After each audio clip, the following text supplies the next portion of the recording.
Apple and Google just gave $50 million to HBCUs. I think that's really cool. HBCUs deserve that money. I'm glad Apple and Google gave it to them. I'm going to give you the pros and cons of receiving such a gift from a big, gigantic corporation in 1 second. So hit the thumbs up, buckle up your seatbelt. We're about to get started on the Black Financial Channel right now.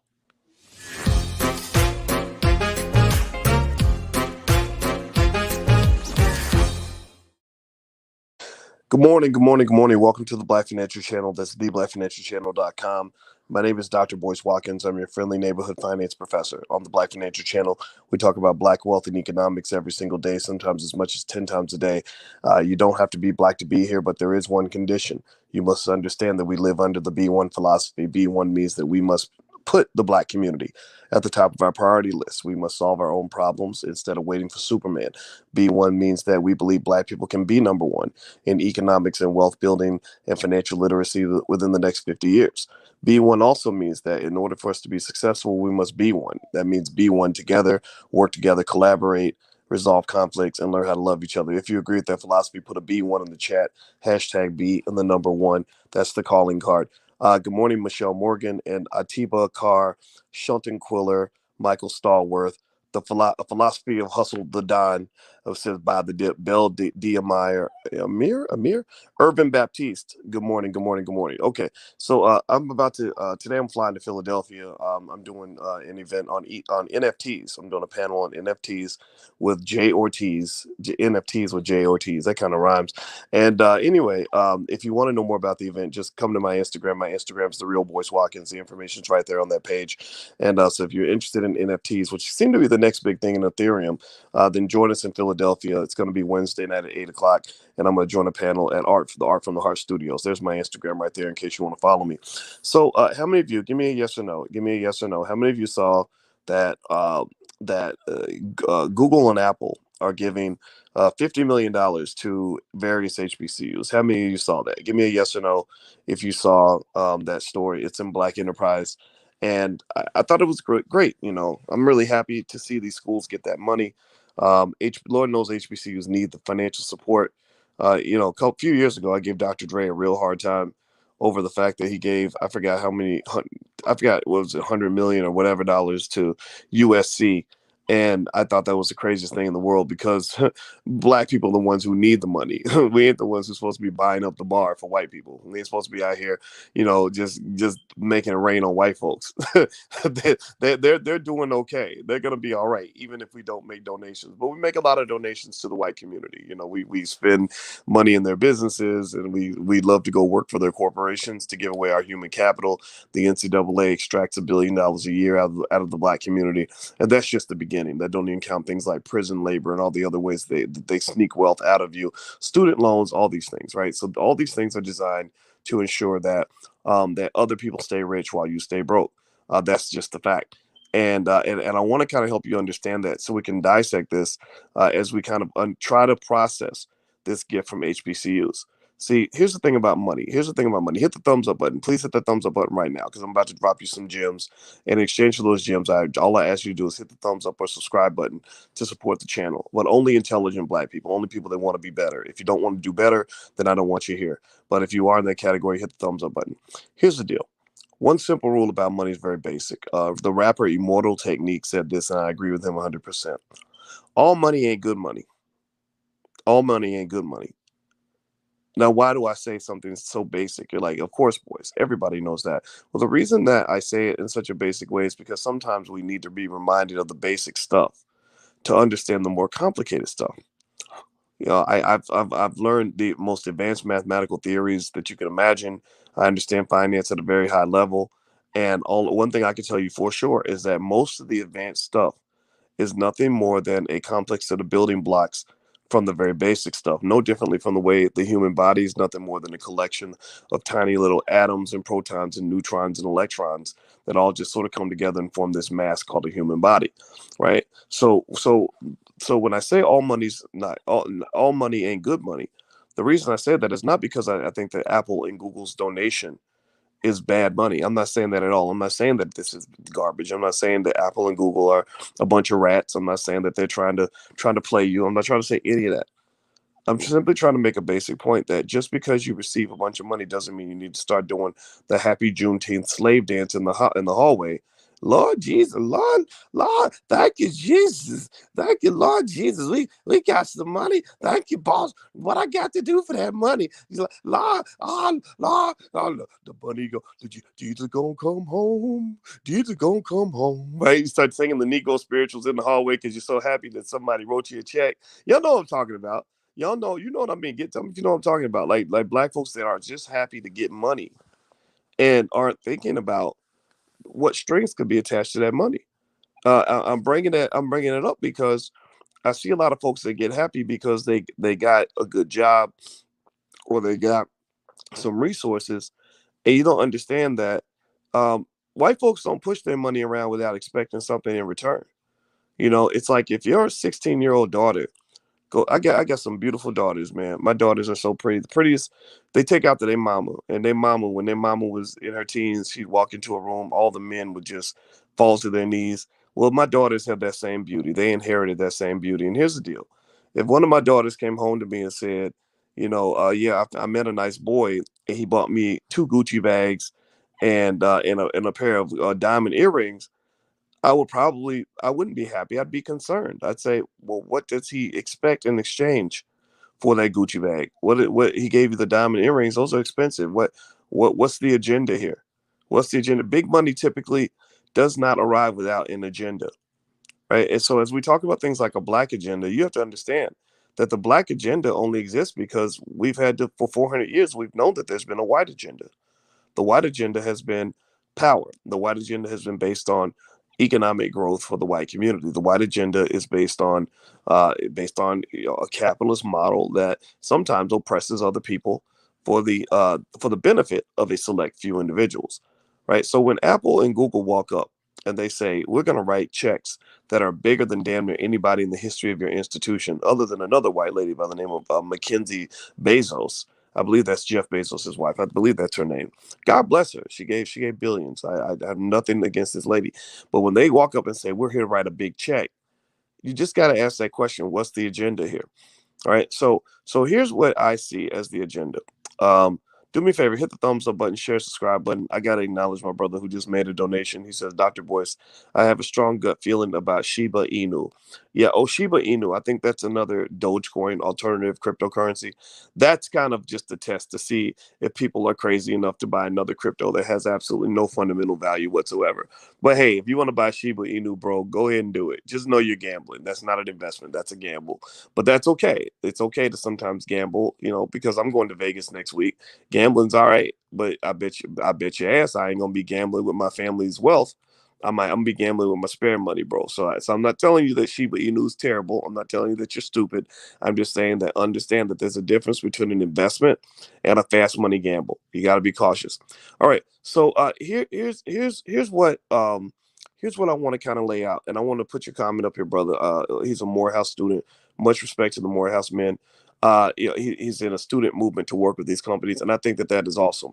I think that there's so much you can learn from all these companies. I really do. And there's nothing wrong with Apple and Google coming through the door because they possess a lot of expertise that you can benefit from. Now, here's the challenge. When Let me just explain it with a story. When I was at Indiana University, I was on the faculty there for a little bit. Well, I was a graduate student there, and I taught there, but I wasn't actually a full professor. I was a professor at Syracuse, not Indiana, but I did study there, and I taught classes there and all that in the business school. I remember one time going into a building, right, and I saw that there was a big sign that said this building was, the result of a $50 million grant or donation or whatever from some company. I think it was Eli Lilly, right? And I was like, why would Eli Lilly go out of their way to give away $50 million to build a building? What sense does that make? Why would you do that? You can't tell me you're doing it because it's the right thing to do, because that doesn't make any sense to me. Like I don't get that. Um, and I thought about it, right? And I realized that in addition to making this big donation to buy this building, this company, I believe it was Eli Lilly, it might have been another one. I think it's Eli Lilly because Eli Lilly, I think they have corporate headquarters right there in Indiana. Um, The other, in addition to making this big donation, this company was also one of the biggest recruiters on campus. They were one of the companies that would hire lots and lots and lots of students, which is a good thing. It can be a good trade, right? So they give money to the school and they tell the school, look, we need you to train more people in this particular area. And that is because we want to have more employees to come work for our businesses. Right now, Isaiah says it's a tax write off. That is a benefit, but I'm never going to give money away just for a tax write off. If I give money away, like for example, there's an organization in Louisville, Kentucky, where I'm from called Black Achievers. Um, and I'm going to give them a donation. You know, not a massive one, but it's a decent amount of money, and I get the tax write off. But a tax write off does not mean free. Tax write off does not mean the money's free. A tax write off is like a discount, so it means you give away $1 and they give you back 40 cents. So I don't know of any smart investor who would give away $1 just so they can get back 40 cents or 30 cents or whatever, right? So you don't give away money just for the tax write off. You either give money away because you feel strongly about the cause, and that's how I feel about Black Achievers. Black Achievers was the reason that I got a scholarship to go to college. Nobody wanted me. I couldn't go to HBCUs because my grades weren't good enough. I didn't have any money, and Black Achievers took a chance on me, so I owe them for life. So I am going to come back and make sure that I take good care of that organization. Right there in Louisville, Kentucky. Look them up if you live in the city. It's a great, great organization. And so when you think about Apple and Google giving $50 million to HBCUs, you want to make sure you read the fine print on that. So here's what I'm reading when I look at the fine print. I read the article. It's in Black Enterprise. You're welcome to go take a look. Basically, what I'm seeing is that Google and Apple are making the donation partly because I think they understand it's the right thing to do, right? So I'm not going to take away the altruistic nature of the donation. I'm not going to assume they're doing it because they're a bunch of corrupt bastards. I'm not saying that at all, but I think that they, and I do, so I do think that this whole sort of reckoning, this whole racial, thing that's been happening is finally translating into money. I've been saying this from the very beginning. I don't really care if you stand in the streets and tell me that Black Lives Matter. I don't really care if you put a Black Lives Matter sign on the door of every corporate office. I don't really care if you somehow acknowledge what the horrible things you've done to Black people. I really kind of just want you to cut the check. Like Lorenzo says, I want reparations, which should come from corporations and from the government, not just the government, not just corporations. It should come from all institutions that benefited from slavery. That means all the churches should be writing checks in the tens of millions. I'm talking per institution, right? What universities? A school like Harvard should be writing a 5, 10 billion, maybe $4 or $5 billion check. Not 50 million, not 20 million. I'm talking about billions, in the billions. Your endowment is what, 25, 30 billion. I don't know what it is. Maybe it's 50 billion by now. Well, 5 billion of that, give that to Black people, and the Black community who are building Black-owned businesses that are hiring Black people. I know that's not going to happen. I just want to set a standard. One of the reasons we have challenges is because we don't set standards. I think we should negotiate hard when it comes to getting what is owed to our people. And then also, here's the other thing too. Companies like Apple and Google make donations to universities typically because they're looking for employees, right? Being an employee at Apple and Google is not a big problem. There's nothing wrong with being an employee, right? This is not job shaming. But here's the problem that you have. Here's the issue that you have. This is why white supremacy is so sneaky. One of the problems with white supremacy is that you think that your solution to overcoming white supremacy is to go work for more white people. You've been trained to believe that the best way I can deal with racism from white people is to economically depend on white people. You've been trained to believe that the best way I can get away from systematic racism is to invest my life and depend everything, my financial well-being and security, on the white supremacist system. Give me a yes or no if you understand what I'm saying. Say yes in the chat so I know I'm not talking over anybody's head. I know some people think I talk, they say, well, Doc, you be using them fancy words. You be talking over people's heads, man. Well, I'm not trying to talk over your head. I'm just trying to not insult your intelligence. I'm assuming that you understand that what the up is up and down is down, and that what you've been doing so far hasn't worked. You see, here's the issue. Here's the challenge that you have. Apple and Google are going to hire tons of Black people out of these HBCUs. God bless them. I mean, that's wonderful. But they ain't doing, they're not really doing you that much of a favor. I'm not saying that they're not doing you a favor at all. Don't get me wrong. When I was 22, I'd have jumped at a job with Apple or Google. I would have jumped at a job like that. So imagine that. So let me use myself as an example. When I was in college, I was the number one finance student on the entire campus. I was better than all the white people. I won the Wall Street Journal Outstanding Graduating Senior Award in Finance.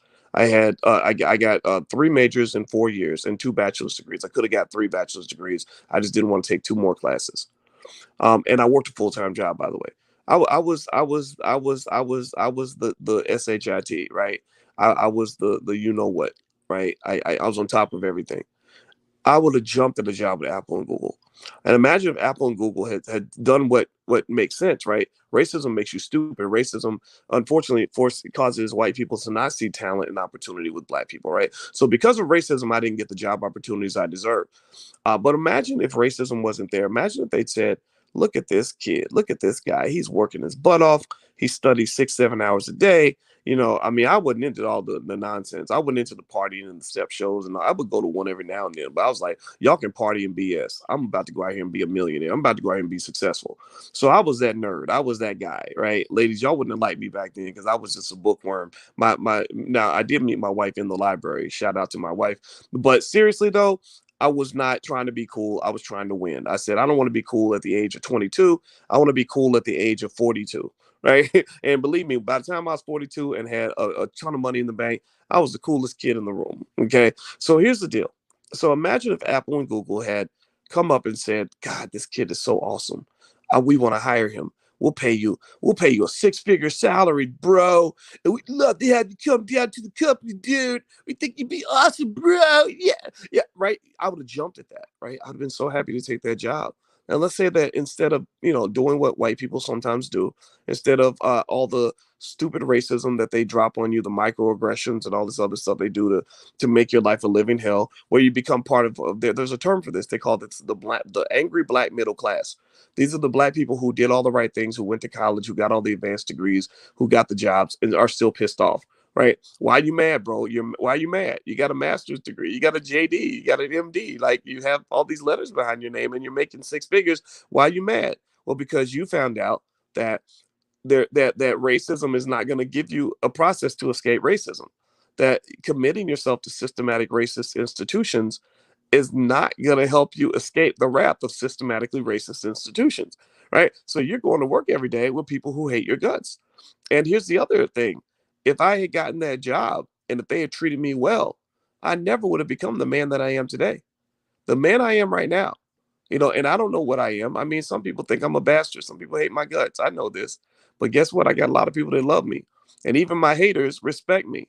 My haters know who I am. They sit around speaking my name out of every other breath. So that must mean I'm having an impact.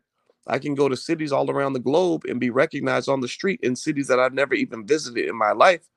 I can buy whatever car I want, whatever house I want. I have had an amazing career, right? And that all came because I wasn't accepted by that system. I was rejected by the system and had to find my own pathway to success. That pathway to success came through entrepreneurship. That pathway to success came through the ownership of assets. That pathway to success came through reconnecting with my people in a systematic way. That pathway to success came by going off the grid, not by being accepted in the grid. So now, no, don't get me wrong. If I were a mediocre guy, if I didn't have a heavy work ethic, if I wasn't an ambitious black man, then maybe that other path would have been good for me. Maybe getting a job with Apple or Google could have been a wonderful thing, right?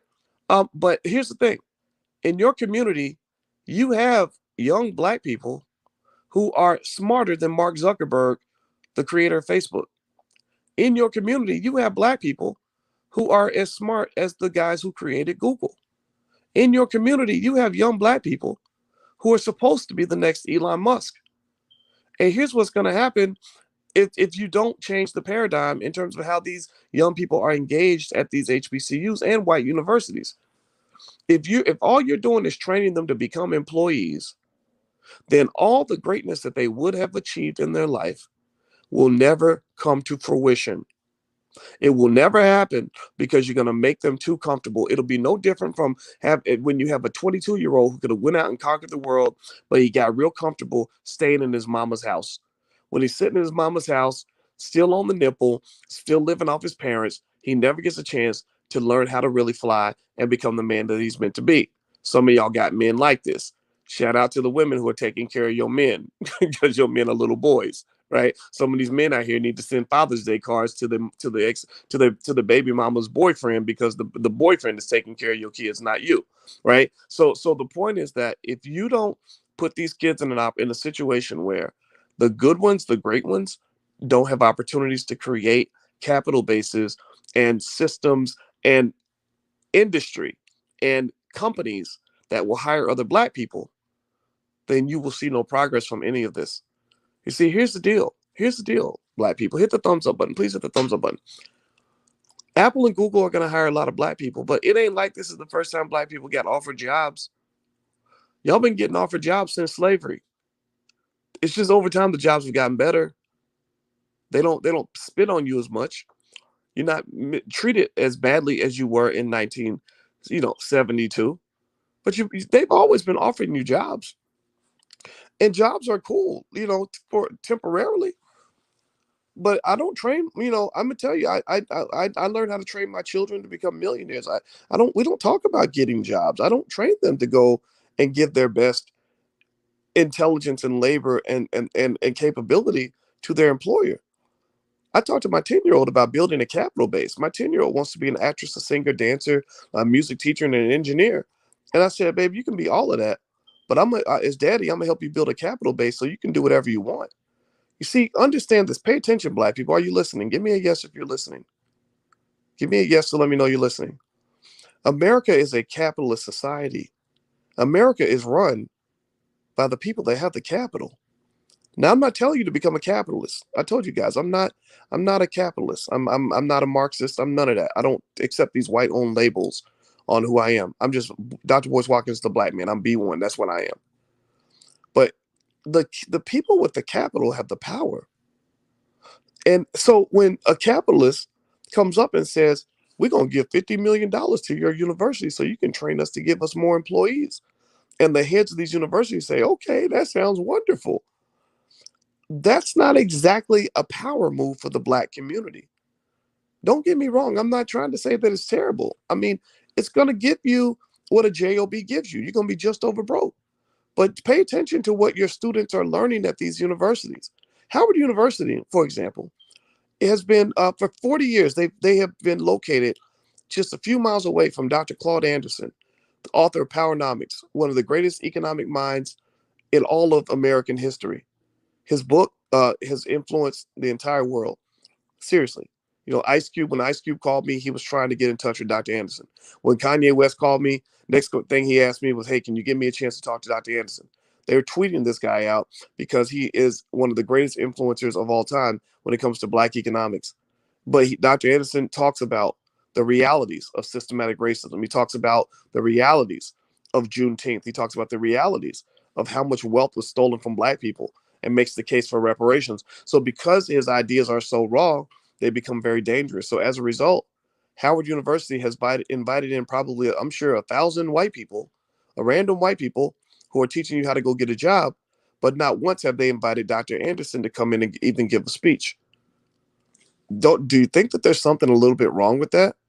Do you think that that could be seen as a problem, or am I just being the asshole in the room by bringing up the obvious? Am I a jerk for simply saying, why do you run away from black people who are accepted by millions of black people as that person who gives them that eureka moment that helps them understand where real power resides? Do you think that maybe the reason that there's such a blatant rejection of these ideas is because those who have the power don't want you to have any? They don't want you to have any. So my challenge to the HBCUs is, I know you're good at producing employees. I think that's great. But I need you to get educated on how capitalism works and understand that in a capitalist society, you cannot have true power in the community when you're producing a whole generation of employees, a whole community full of worker bees, a whole community full of people that are trying to get under somebody else's umbrella so they can just contribute to the building of someone else's business. So what so here's the deal. Do me a favor, hit the thumbs up button, share, subscribe button if you haven't done it yet. And by the way, at 10 a.m. Central, or which is actually 11 a.m. Eastern, we're doing a stock market investing class. If you want to join us and submit questions to me about the stock market, we're going to talk about the stock market for an hour and a half. Go to the blackstockmarketprogram.com.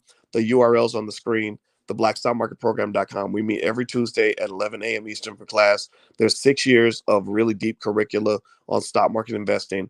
You would love that very, very much. Here's what I'm saying about this gift. I'm not at all shaming the fact that Apple and Google gave all this money to HBCUs. I think it's wonderful.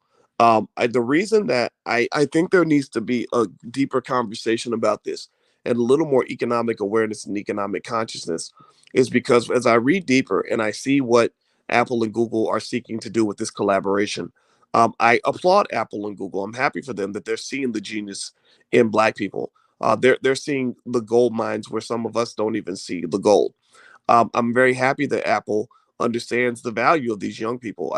We know that they're tremendous, but I don't want our people to get sold off cheap. And one thing I know is that these companies are making these donations because they want these schools to generate more employees that they can eventually hire. Uh, when you have a job, you can't pass that job down to your children. You can't pass. The best you can do on the job is you can put in a good word with the manager in hopes that they'll hire your little cousin and give him a job, right? When you talk about working for other people, that is not a power play for Black people because Black people have been getting jobs since slavery.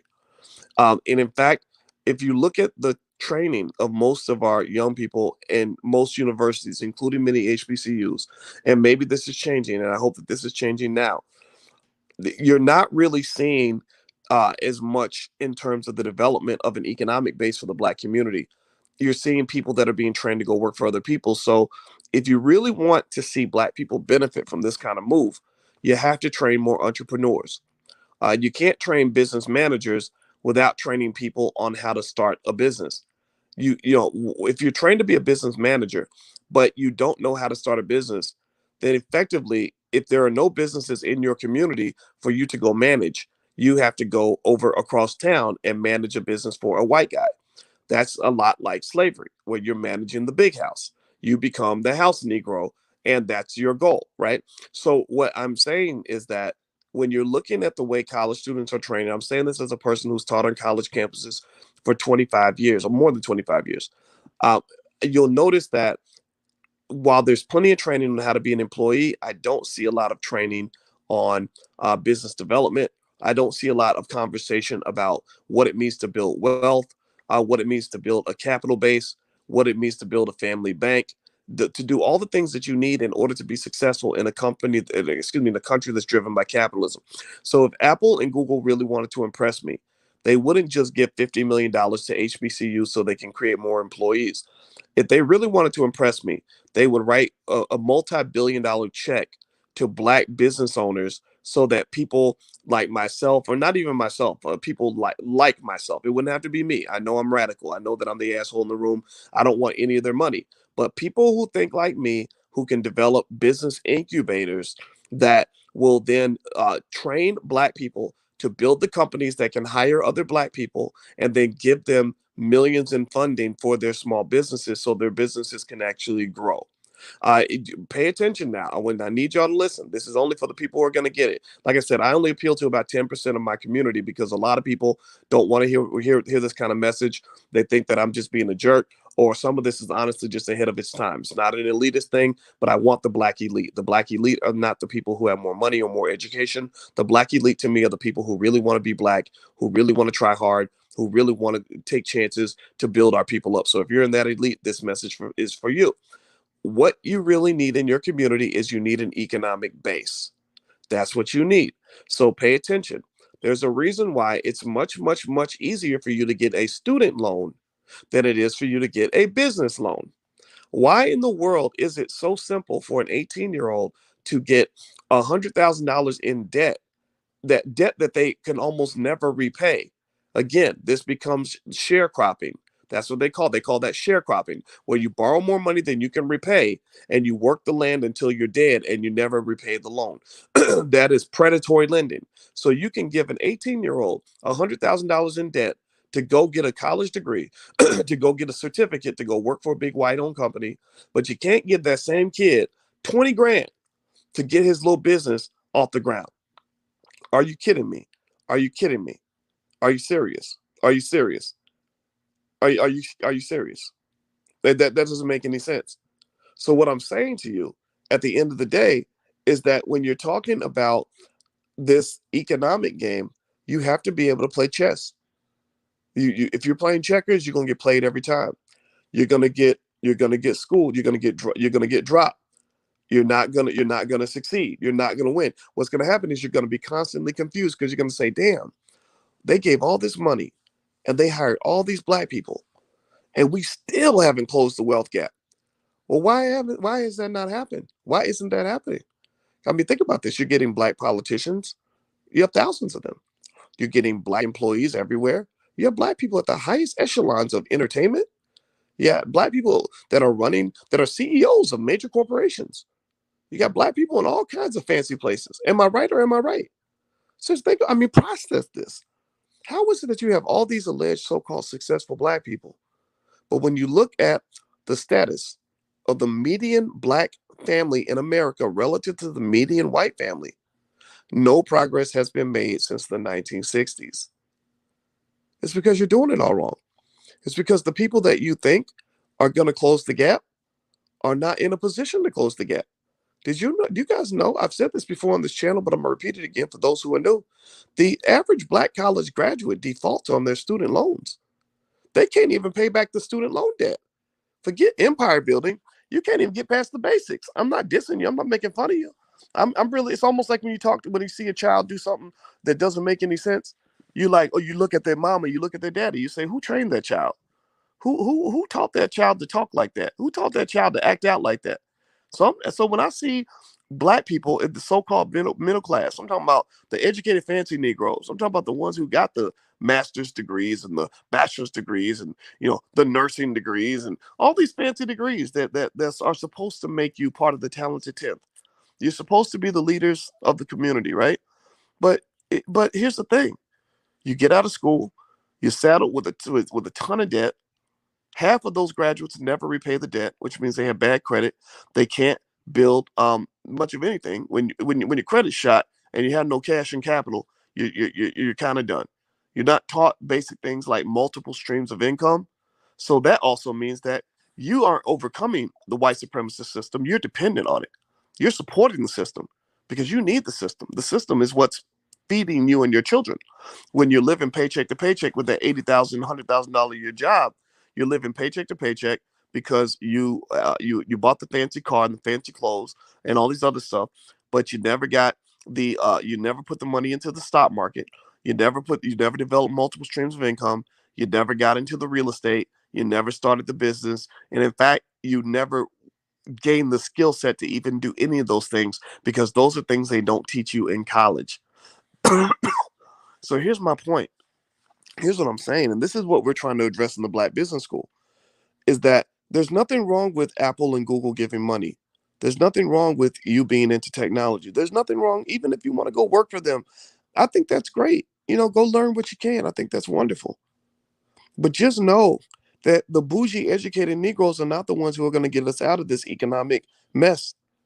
The ones who went to college, unfortunately, are the ones who are failing the most in many cases because they're the ones who have the most debt. And it's illegitimate debt. It's damn near illegal.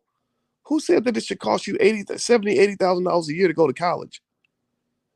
So what has to happen is that you must understand a basic idea. Here's a basic idea I'm gonna leave you with, and then I'm gonna finish up this conversation. You're not white. You're not white. I know this is hard for some of you to absorb. I know this is hard to accept and understand. And I know this is probably even weird that I'm saying this, but you ain't white. And the reason I have to remind us that you ain't white is because being black means you've got a different problem to solve than the white guy. Being black means that you don't get the same benefits from that college degree that the white guy gets. Being black means that there's an economic system that's built for them that's not really built for you. Seriously, I mean, being black kind of means you got to think a little bit differently because your community needs something different from you than the white community needs. The white community already went through their phase where they needed to build the businesses. Brigham Young and the Mormons, for example. The Mormons had a phase when they first got to Salt Lake City, I guess 200 years ago, where there were no businesses. So everybody had to be a business owner. Everybody had to build a business because there were no jobs. There was no way to just get a degree and just go work for somebody because there were no companies to work for. But they went past that phase. Now, right now, Salt Lake City is one of the richest cities on the planet. Now, if you want to just go get jobs in Salt Lake City, you're good. There's thousands of businesses that will hire you because the infrastructure is already there. Your community does not have infrastructure. You need infrastructure. So when these companies roll up and they say, we want to write a $50 million check to HBCU so they can give us more black employees, I would challenge them to say, I need you to also create a $250 million capital fund that can be used so that when these young people graduate from college and when we have them trained on entrepreneurship and investing and real estate, they can tap into this fund to get those businesses off the ground. We don't need more classes. We need incubators. We need to build our base. Do you understand the words that are coming out of my mouth? Give me a yes in the chat if you get what I am saying to you. So I think that it's great. I think that Blank Slate, you're 100% correct. This is a collaboration. He says, I see this donation as a collaboration with Apple and Google. I think that's awesome. And I love it. I think that's a wonderful thing. I have no problem with the collaboration. I'm saying that that's not going to be enough to pull black people out of the economic hole that we're in. We've had collaborations before. We've always had white folks showing up bearing gifts. That's not new. That's just not new. I mean, I thank God it's just the same model kind of taken to a higher level. That's what it is. You're doing more of the same. White companies gave money to HBCUs 50 years ago. That's how they survive. HBCUs are not economically independent. I wish that they were. And in fact, actually developing that economic base, one thing that could do is free up HBCUs so they're not dependent on corporate donations and government funding in order to exist. Harvard University could not get a single penny from any corporation or any government entity and still be a multi-billion-dollar entity. Now, don't get me wrong; they would take a hit, but they've got billionaires in the bankroll. They got billionaires in their damn Rolodex they can call up who will write a check for $500 million in a second. So where are the billionaires in the black community going to come from? Where's the next black Elon Musk? Where are the black Mark Zuckerbergs? Where's the black Bill Gates who's going to go to an HBCU and say, I got you. Here's $100 million. You don't have that. You don't typically have that when you have a community filled with employees. So I'm just trying to tell you to do what that lady said in that song, Russell Wilson's wife. I forgot, Sierra. That song, that song, Level Up? And it level up, right? I need black people. I just need you to level up. Can you level up for me? And somebody said, what's an example of a healthy collaboration? That I've seen recently? I can't think of any, honestly. I don't know. And I'm not saying I'm not saying this is a bad collaboration. When you have nothing, then a job is a good thing to have when you have nothing. But a job is not all that there is. Once you have plenty of jobs, the question is, what's next? How do you level up? Well, you level up by becoming the damn boss. America is not a society that's designed to empower its workers. It will only empower workers so much. And this ain't even just a racial thing. This is just an American capitalist thing. Workers' wages are dropping. Workers are losing power in this society. So when your community is dominated by workers and doesn't have a lot of entrepreneurs, then you're going to have a lot of issues. So I want to see more entrepreneurs.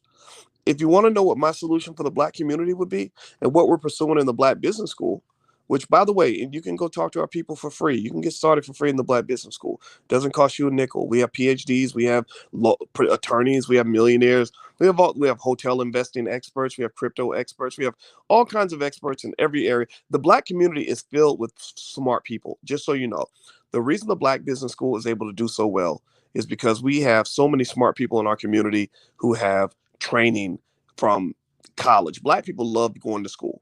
We love getting educated. Like those of us who are really getting it done, God bless you, because our community is really good at going out and getting those degrees. And I think that's beautiful. So in the Black Business School, we're able to tap into so many amazing experts because we have so many black folks. They have training in so many areas, from taxes to estate planning to everything else. And we just partner with them. But then also you have another class of black people that don't get the respect they deserve. And that's the entrepreneurship class. These are the people who maybe didn't go to college, but they're building the business that's employing black people.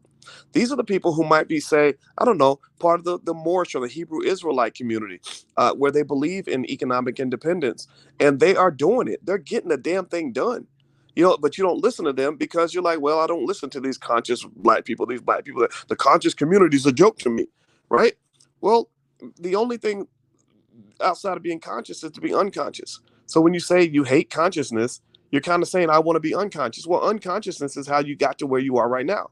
By not being economically conscious, when deals like this happen, then effectively you get played, you get screwed. You end up on the short end of the stick and you don't know why. So you've got black folks out here. I'm gonna tell you, like Howard University, I use Howard as an example. The greatest graduate that I know from Howard University is not somebody like Diddy. I don't even know if Diddy graduated, and I'm not dissing Diddy, but Diddy's not, to me, the beacon of light that Howard produced. I mean, I'm sure he's a nice guy. To me, the greatest graduate I know from Howard is a guy named Sharif Abdul Malik. Sharif Abdul Malik was a social work student, I believe, at Howard. And Sharif went out and created We Buy Black. And We Buy Black has put millions and millions and millions of dollars into the black community by helping build hundreds, if not thousands, of businesses that are out here hiring black folks. And so Sharif is the guy that Howard needs to be inviting in as the commencement speaker. Like, not some guy who is a vice president at JP Morgan Chase. Because the vice president at JP Morgan Chase, there's nothing special about that. He's a black dude that got a fancy job working for white folks. Good for him. But one job helps one person. One job helps one family. One job does not employ thousands of people.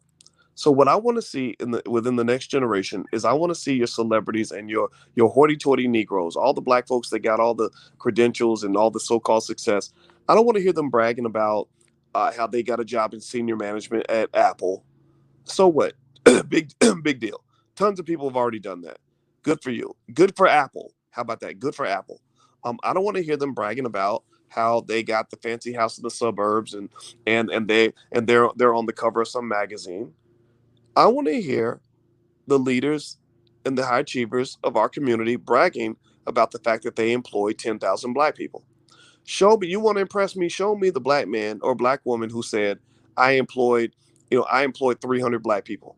Show me the black man or black woman who says, I employ 1,000 black people in the hood. Show me the black person who can say, I've got businesses in my community now, so that when these kids come back to the hood with that fancy degree, they can come and work with our corporations right in our community and not have to go across town and give away all of their human capital to these organizations that belong to their oppressor. Because let's just make it clear. The reason white people are so rich is partly because you make them rich. You don't just make them rich by spending all your money with their businesses. You make them rich by giving them all of your employees. You make them rich by giving them all your young people. You sacrifice your young people and send them over to work for these companies. And so when your son is over there working for Apple and making $100 an hour, Apple's making $500 an hour. So that is what you call a wealth transfer. That is what is called, according to Dr. Anderson, it is the doctrine of unequal exchange. You got to be smart to see that. Some people don't like it. Some people think I'm hating on Apple. They think I'm hating on Google. They think I'm hating on HBCUs. I'm hating on none of that. I think that these deals are a great first step. But there's a point where you got to stop making first steps and you got to take the second, third, fourth, and fifth step. But in order to do that, you're going to have to evolve your thinking. And that's where our HBCUs are still coming up a little bit short. But it's no disrespect to our HBCUs at all. But I would say to any young person who's hearing what I have to say, any young person who's listening to me right now, I'm telling you, being a long-term employee is not the pathway to wealth. A university will almost never teach you how to be a millionaire. You got to learn that on your own. It's just like, for example, you can go to basketball camp and learn how to dribble a basketball. You can go to any playground or any high school and learn how to shoot. But if your goal is to win an NBA championship, you can only learn that in special spaces. You can only learn that from Michael Jordan. You can only learn that from a LeBron James. You can only learn that from somebody who's actually done it. So when you're talking about becoming an economic champion, that means hitting that millionaire status. That means hitting that boss status. That means having enough economic independence that you could tell any white man on earth to kiss your entire black ass. That FU money. That FU money, that meaning that you have enough money that you can tell anybody to FU and you can walk away. To get to that level, you need special training. And that does not come from a university, typically. The only time universities teach you that is if you're going to the elite institutions. The way the elite institutions teach their young people is very different from the way regular schools teach. Regular schools teach you how to become an employee. Elite institutions teach you how to be the boss of employees. Regular schools teach you how to go and become a worker bee. The elite institutions teach you how to manage worker bees. So get that millionaire training if you really want to hit the highest heights. But maybe everybody isn't interested in that. I don't know. But I definitely think that any black person that wants to be free has to understand the connection between ownership and freedom. If you own nothing, then you are not free. I don't care how good your life is. So go out here and own something. That's the key. So everybody type the word ownership in the chat. Ownership, ownership, ownership, ownership. That's our word for today. I'm done talking. Thank you guys for listening. Please hit the thumbs up, share, subscribe button. Visit us in the blackbusinessschool.com. Feel free to do that. Also, I'll be in Philadelphia this week speaking at Art from the Heart Studios, and we're doing a panel discussion on NFTs, which is the next step in cryptocurrency. So if you'd like to join us, just go. The information is on my Instagram. My Instagram is the real Boyce Watkins right there. So follow me on Instagram. And we also have intelligent conversations. So if you like that kind of thing, you can follow me as well. But also the information about the Philadelphia event in 2 days is right there. So take care, guys. Love you. Have a good day. I'll see you soon. Take care. Peace.